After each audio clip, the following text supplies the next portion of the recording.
দুধের দাম না পাওয়ায় হতাশ খামারিরা। গোখাদ্য ও ওষুধের দাম বাড়লেও দুধের দাম বাড়ছে না, এতে খামারিরা লসের শঙ্কা করছে। এই বিষয়ে বিস্তারিত জানাতে আমাদের সাথে সিরাজগঞ্জ প্রতিনিধি আব্দুস সামাদ সায়েম যুক্ত হচ্ছেন। সায়েম, এই পরিস্থিতিতে আসলে খামারিরা কি বলছেন?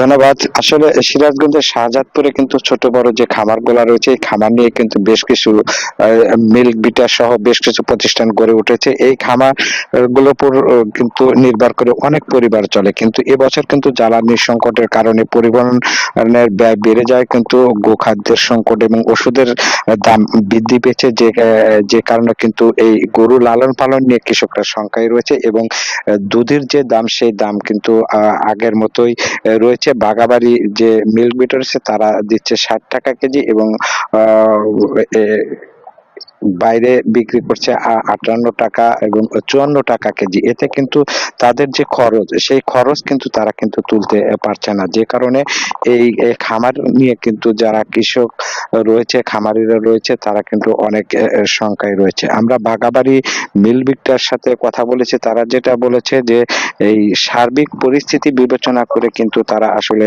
দাম সমন্বয় করবে। দাম যদি সমন্বয় না করা হয় তাহলে কিন্তু খামারে এবং দুধ বাজারে কিন্তু ধস নামবে, এমনটাই কিন্তু শঙ্কা রয়েছে। তো এই ছিল আমার কাছ থেকে সিরাজগঞ্জের বাগাবাড়ি বাতান এলাকা থেকে সর্বশেষ ফিরছি স্টুডিওতে।